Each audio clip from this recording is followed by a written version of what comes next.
I will be checking out a new artist today. This will be Maphra with Bring Me the Horizon Doomed. This has got a lot of attraction to it. I'm intrigued. I don't know this vocalist at all, so I don't know what I'm going into. I don't want to have any sort of thoughts. I'm just going to go into it blind. I'm really excited. As always, this is a reaction and an analysis video, so I will be pausing and talking about the vocals as we're going along. Whatever stands out, whatever I want to talk about, we'll be breaking them down here together. If you'd rather watch the full video uninterrupted, I've left the link to the original video in the description below. You can also find other links in the description below. You can find my Patreon, there's lots of fun going on over there. You can join me over on Discord. I also have a second channel called More with Jen. You can go check it out. There's lots of fun bits and pieces over there, fun vlogs. But other than that, let's get to it.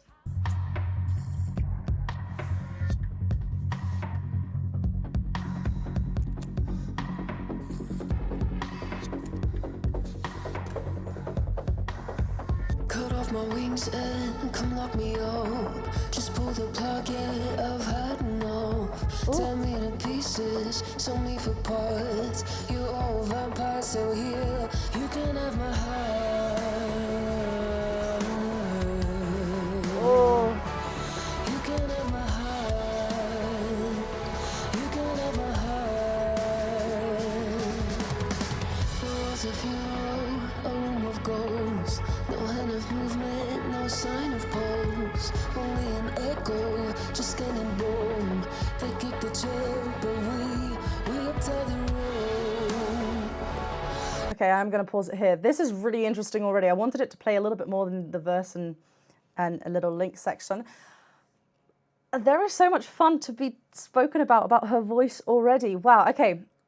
Instantly, we've got this really dark timbre. There's lots of space in her pharynx, which is basically the word for the throat, the space from the larynx up to mouth or nose, just that passageway. It's very open. There's a lot of space to be played with, to enjoy that timbre, that tone. It's really, really interesting. There's a little element of breath coming through, some husky tones. You know, this is why it's so lovely. Not everyone sounds the same. This, it seems like a really nice setting for her, really natural to have this huskiness to it, this kind of even flow of breath coming through the vocal folds, so we're not getting full clarity.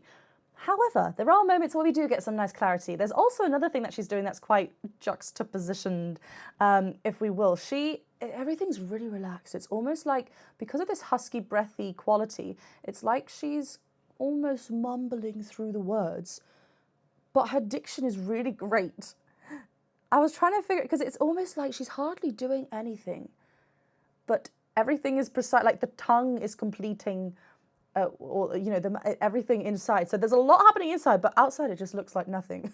It's so interesting to watch. Cut off my wings and come lock me up. Just pull the plug, yeah, I've had enough. Can you hear, like, up, there's the p, the plosive, we close that word. Had enough. Like every single letter that needs to be said is completed, is said, not over the top, but it's masked whilst there's so much breathiness going on. It's so interesting because you know, that's why it doesn't become, what are you saying? Like, we can still hear clearly what she's saying without her going over the top, but everything is so complete, like so precise. Tear me to pieces, sell me for parts. You're all vampires, so here you can have my heart. What I love about this section is that you can clearly hear some words. She goes through and opens up to a darker R vowel. I think the first one she started actually open and then closed a little bit. After that, here, ha, we then open up to this R. Again, helping with this dark tone and just having this kind of, I mean, R is the most open. It's the vowel that the tongue is at our lowest point as well. So again, making a bigger space. The bigger the space, the darker the vowel. On an E, the tongue is high, it's very bright. We can make an E sound dark, but if we're just typically speaking about vowel placements, E's are quite bright, and R would be naturally darker. You can also hear how she's going straight onto that vibrato as well. It's a nice open, wide vibrato. This is so interesting. You can have my heart. That note is so clear.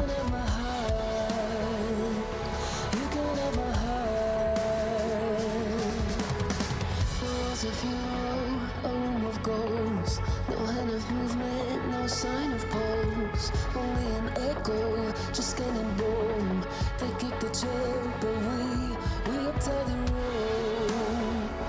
Do you hear how she says bone is open, not bone right forward? Oh, we're sending the sound this way, but then opening at the back. This open could be the larynx tilting, but also the soft palate risen. So it just creates this space at the back. It's so interesting. The phrasing is really nice as well. Only an echo, just getting boom. She also glottally attacked that echo, so she came off of the word before, echo, to then go before. She's making everything really connected. Now she really breaks that part up. And it just means our ears are going to pick up on that a lot differently to what we've heard previously. It's going to isolate that word in our brain. She's not getting louder. She's just coming off of the word beforehand to then glottally attack echo, echo, to get that pop of a sound to come on. Yeah, I mentioned before that lower note that we had beautifully on there, sustained. Really, really lovely and clear. It's almost like she starts in a breathier tone. Then when she hits a note lower, she's actually way more connected. So the vocal folds are closing much more than where they were when we start that phrase. Kick the chair, but we up to the room. Again with that vibrato. You can have my heart. Oh! You can have my heart. Okay, hold on. Before we get to this next part, did you see how many wonderful things she just did in that wonderful melisma on the word heart? So we're decorating the word. The word is just heart. The word hasn't changed, but we're going and doing different things. We hit a lower note again. Do you just feel that vibration, that resonance in the lower, thicker fold? So that when we hit a lower pitch, our vocal folds are shorter at its shortest point and thick. When we hit a higher note, the vocal folds are going to thin and stretch out. Think of like an elastic band. So we're really connected when we get low. It's got this lovely resonance to it. It just seems really, really... It has this lovely warmth to it. It's beautiful. And then we hit a higher note, and then there was a lovely slide. So previously, da, da, da, da, we're moving in steps. Now we get a lovely glissando, a slide from one note to the next, where we really just let it bend and slide. Beautifully controlled. Everything is equal. The timing's equal. We're not like pausing or jittering around it. It's just so wonderful. I love it. I forgot to mention, actually, in this verse, we had a little bit of that vocal fry just coming off. No hand of movement, no sign of pulse. A little bit of a crackle to her voice, which is another interesting thing. Right, let's see where this chorus goes. You can have my heart. Oh, So come rain on my parade. oh. 'Cause I wanna feel it. Come shove me over the edge. 'Cause my head is in overdrive. I'm sorry, but it's too late. And it's not worth saving. So come rain on my parade. I think we're doomed. I think we're doomed. And now there's no way back. Oh, okay, what a harsh quality we have here. That's beautiful. It seems like it's very full with volume, right? And actually we want to monitor this volume. Volume is a very key part of this, because if we throw too much volume, what's going to happen is the thicker folds want to come up with us. If we take out that distortion for a second as well, that thicker folds wants to come up with us. So if we draw back the volume a little bit, make sure we're lovely and supported, it just means that we're in that right setting. Then this lovely distorted sound can come up. The false vocal folds are dancing beautifully up there to make that contact. We don't want to allow the true vocal folds to get this this constriction there, okay? Because that's going to cause a lot of pain. We are allowing the false vocal folds that lie just above the true vocal folds, that kind of like, that part of our voice. If you just stick your hands under, if you're sat down, under your chair and like push up, you can feel that kind of squeezing motion. I don't want to talk on it because it's the false vocal folds there and I'm sending too much breath. But we also don't want this to be a loud sound. We don't want to force a lot of volume because, like I said, it's going to mean the thicker folds are going to want to come up, but we don't want that. Something that she's doing really, really well here is allowing space again in her mouth. Before it's been kind of, very relaxed, normal. I say normal in the sense of like not anything too big as to how she would say the words. It's just how one would naturally just say the words. Now that we are a little bit higher as well, dropping down that jaw and making sure we're a bit narrow, again, helps us not reach up. We're controlling that quality so well. And then, yeah, throwing this lovely distortion grit sound by allowing the false vocal folds to make contact there. It's just beautiful. It's just allowing the right amount of contact there. And it's quite consistent through that section. What's really impressive, now let's talk about the moment where she goes from the thin quality and then straight away back to this thicker. It's so beautiful.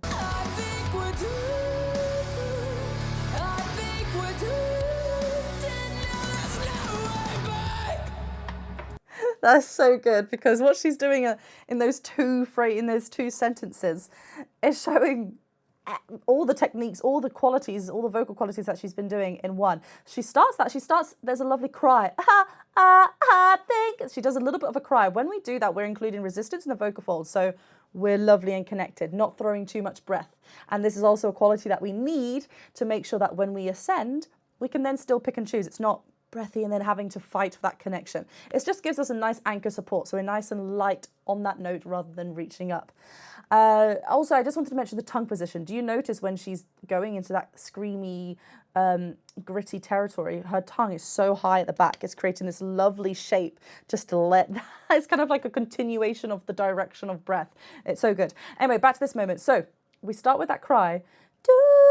Lovely round vowel, just staying pure to that vowel. Oohs are nice when we're hitting a thin fold head voice quality, because the tongue is high and the shape isn't like so big. Ooh, so it's just nice to follow, especially when the word is doomed. Very, very helpful.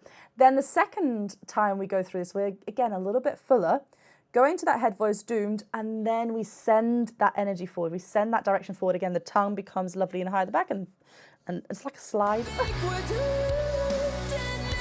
You can also see that moment where she goes from that doom to and, as she changes to an and. I can't remember if there's a full-on glottal attack there, but her teeth show.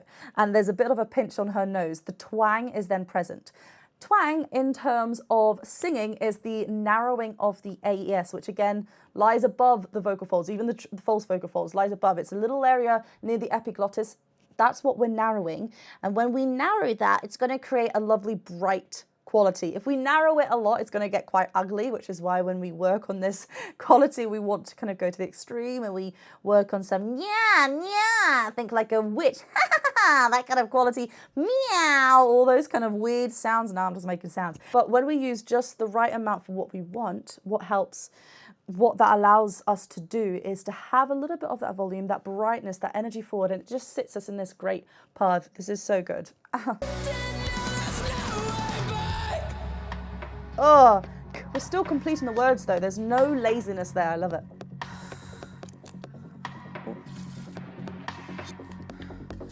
Oh, there's breathiness there as well. You must have made some kind of mistake. I asked for death, but instead I'm awake. The devil told me no room for cheats. I thought I'd sold my soul, but he kept the receipt.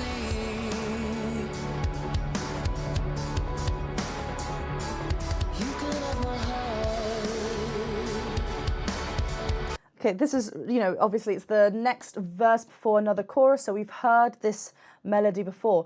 Interestingly, here we had a moment where the vocal fry crackle came at the end of a phrase. It's just nice. It goes with the storytelling of what she wants to portray with this story, with the lyrics. It allows a bit of vulnerability there as well before we get to this moment with the chorus.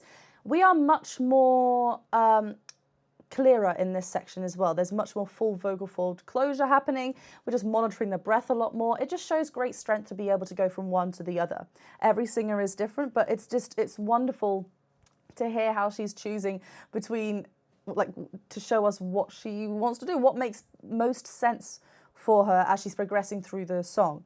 So good. Yeah.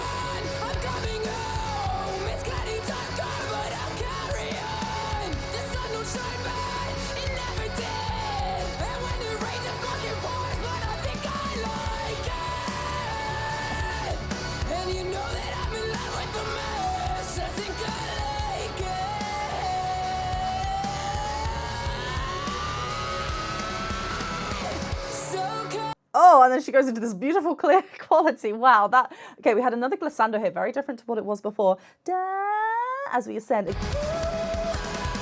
We just drop suddenly, we hit that note spot on, and then suddenly we're on this thicker fold. Down here especially we're thick fold because it's in our chest voice, right? A thin fold on that ooh, and then drop down to that thick fold down at the bottom, and then we continue through. It's a mixture of, like I said, because there's a lot of distortion, it's going to be mostly the false vocal folds driving that energy forward rather than volume. It's so good. Something else that I want to point out here as well, do you notice how less the vibrato is, if anything? I don't think there's anything in this section of that vibrato. It just doesn't. The overpowering feature of this section is that distortion, and yeah, so there is no vibrato here. What she does sometimes is land on that note, just straight tone. Sometimes there's a da, there's like a tail off as well, just like a little bit of a descend fall. Both really, really fab.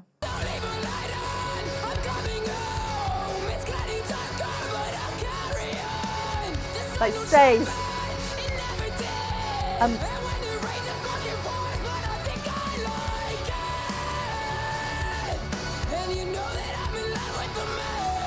I wanted to say here as well, notice all the vowel modifications as well, like et, may, everything is going to an vowel. Just open, wide, it's all going, gravitating towards that. And you know that I'm in love with the mess. I think I like it. I love.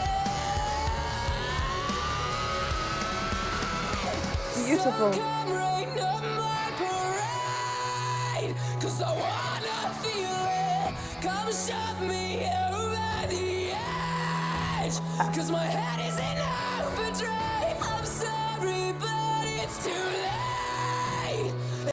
Do you notice there actually when we go through that distorted sound, it's such a powerful sound. It's so wonderful. Dropping that jaw, tongue there, just everything great. Going to that ah vowel again that I just mentioned before, everything going into that shape. When we hear a little bit of a cry at the end of a phrase and then even on to the next phrase, it's got this lovely clarity at the beginning before then the distortion starts creeping in again. She is balancing that ha ha, that cry, which gets the vocal folds nice and connected, because she's then going to stay in that clear tone for a while before then adding it. It's really it's a nice pairing. And then changes.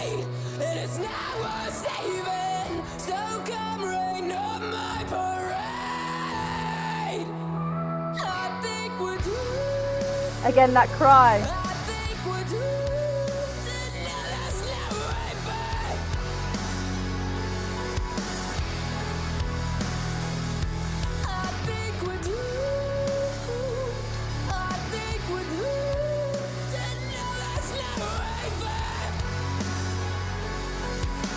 Yeah, it's quite repetitive the way that she's doing that, in the sense of going through those, it's not like checklists, but like, okay, we're gonna ha, ha, ha thing, cry onto it. So then clarity, clarity, well, we go into head voice there, don't we? Then the second time is a little bit more fuller, ah, ah, nice ah vowel, do, going into that ooh, and then as we descend, we then invite that distortion back. She is in such great control of her voice and doing what she wants to do when.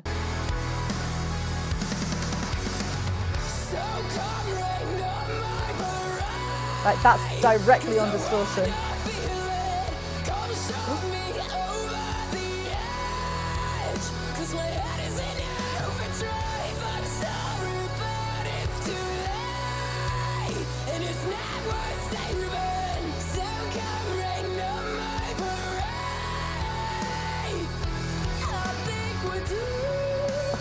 The changes are so interesting.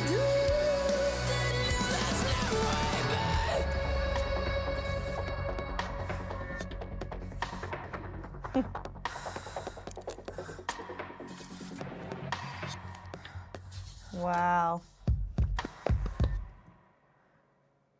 That was awesome. What's just incredible is that, this quality can be repeated. We can use this. It's not a quality that's going to, it's a very harsh, and you have to be very committed to it. It feels very harsh on the vocals, but we're hearing it so beautifully controlled. Everything is where it needs to be. And the fact that we're swapping between the qualities of that distortion, then back to clarity, there is such great control to go between the two. head voice, then back to chest voice. This is another example of kind of like the opposites. It's just beautiful. I really, really enjoyed this performance by Maphra. I want to check out some more. I know she's got some other videos on her channel. Which one do you want me to check out next? Because that was a really fab introduction. It was really, really intense. And yeah, we just have to be committed to that sound because there's a lot happening. And I think the number one key is just not, we think it's a really loud sound because it sounds so intense, but we need to monitor that and control it. So beautifully done. I loved it. Please do hit that subscribe button, the bell button, and the thumbs up button if you did enjoy this video. Please go and check me out over on Patreon as well because there's lots of fun going on over there. Otherwise, I will see you very soon. Bye.